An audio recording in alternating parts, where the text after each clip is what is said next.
Would you talk a little about, you mentioned that this is the yard site of your daughter's Yeah, yeah, untimely death. yeah.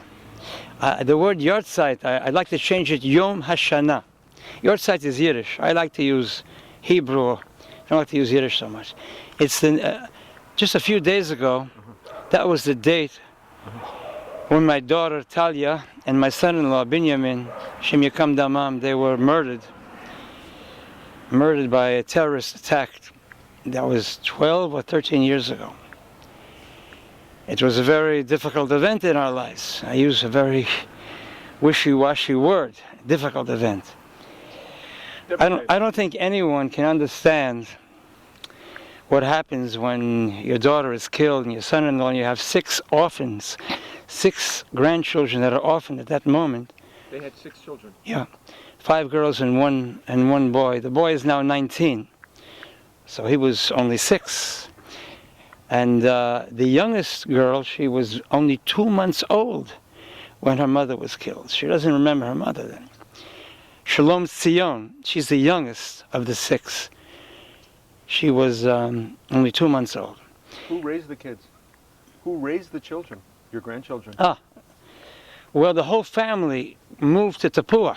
My wife came from the north, from a farm in the north, and we're all together with the orphans. We have one of my daughters in a neighboring community, Itamar, which is close by. She comes once a week. But they have happiness in their lives. It's a strange thing to say, but they live with so much attention, with so many their cousins near them, and their aunts and uncles, and my grandfather, and my wife. My wife is very special in her role. They're very attracted to my wife, and they're strengthened. And the word in Hebrew, to adopt, means to strengthen. Adoption is not a legal thing. You have to strengthen the child so he can stand up in life and not feel that he's lacking. He knows he's lacking, but as much as possible to let him feel that he has people around him, their families around him. The family must be the first circle around him. You can have a lot of other people helping, but it's never like the family. And did the kids grow up all together, or were they divided among the... There was a legal battle in the beginning. I'd rather not even talk about that. There was a little legal battle about certain sides, but it was a very difficult few months after the murder. But one of my daughters and my son-in-law, they have taken care of the children up till now. So. And is the family something of an icon within the area? Yeah, you can call it that. I'd like to use a different word, icon. I mean, everyone knows in the village that it's the Kahane family. But what did you think when your daughter? I guess you knew Benjamin before they got married. Yes, of course. I knew Rav Kahane. I had the merit to meet Rav Kahane before they were married.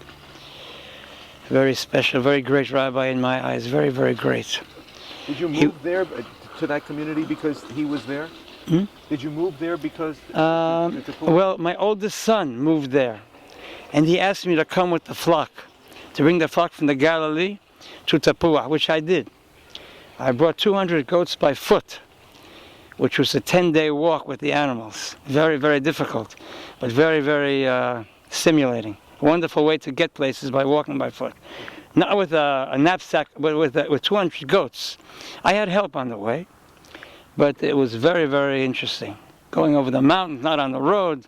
I used to look at the people in the cars, and you have to have pity on them. They didn't know what the world was all about. They were whizzing by, and I was walking by. It's a wonderful experience. And what was it like to have your daughter marry into the Kahane family? What was it like for you? Benjamin was a very special person. I was very, very close to them. I have actually lived in their home before they were murdered. I mean, he was such a modest person. Very modest and quiet and very, very, very wise. I was out with the flock when I got the news. My son called me, told me about the terror attack. First he told me that Benjamin was shot at. And then a few minutes later, my daughter was shot at. So Weren't they together in the car? they were together. Yeah, it happened with the space of maybe a minute or two that they were both killed. Yeah, but it was miraculous that the children were in the car, except for the boy. He was dropped off before. And none of them, I mean, the car was riddled with bullet holes. So it was miraculous that none of the children were hurt at all. How many children? They were hurt, but not with bullets. How many children were in the car? The five girls, And none of them got. and the two parents were sitting in the front. Who do you think? Do you think it was a random act? Random? A random act? In other words, that they said, "Here are Israelis, we're going to kill them," or do you think they knew who was in the car? That's a very good question. A very good question. I tell myself they knew, but I do think they knew, because every month or so, Benjamin and Talia would go to Yerushalayim, to Benjamin's mother, spend the Shabbat, come back. So they knew the car, so they could identify the car. They knew when it was leaving Yerushalayim. So I think it was planned. It wasn't just a random attack. Do you think there was any coordination with the Israeli government or police? No, I don't think so. I don't think so. I cannot think that. I don't let myself think that. It's too cruel a thought. I can't believe it. What was the relationship like between the authorities and Benjamin? And It was very difficult. They really were running after him. He had a place where he taught in Yerushalayim. They closed up that place. They went into his apartment and took all his information. He was run after.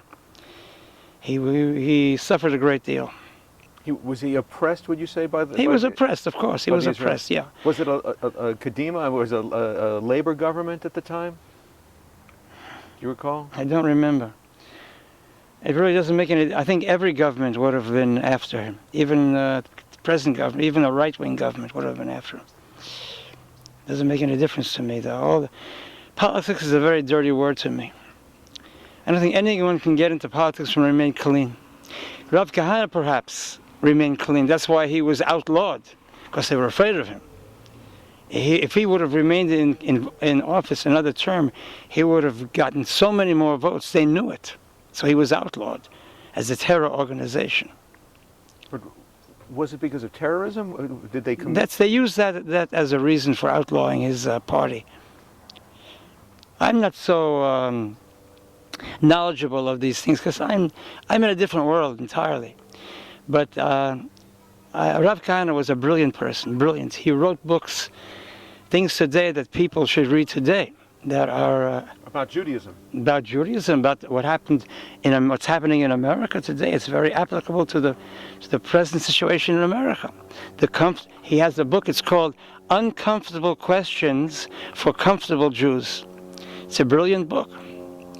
It's a brilliant book. But he was before his time, I think. He said things that he felt an urgency, and it was just before his time because he didn't really move them out. They're still here. Who? They're still here. Who? It's too comfortable. Oh, I'm standing here in California. I'm almost ashamed to say the air is good here. I'm almost ashamed to say because I was like in the dampness of Florida last Shabbat, very damp, and the air is dry here. So I'm very sensitive to the air. I'm outside all day in Israel. But I saw mezuzot on the stores here in Robinson Avenue. It's a very happy sight. It's a happy sight, but it's unhappy in another way because we shouldn't be out of Israel. We have our land. We have our land. We have our country. Life is very difficult in Israel. But if we were together and leave the galut, things would change immediately, positively. The Arabs would leave. They would leave because they'd see that there's no place for them. Well, when the Jews came, originally the Arabs came because the Jews were there making things better.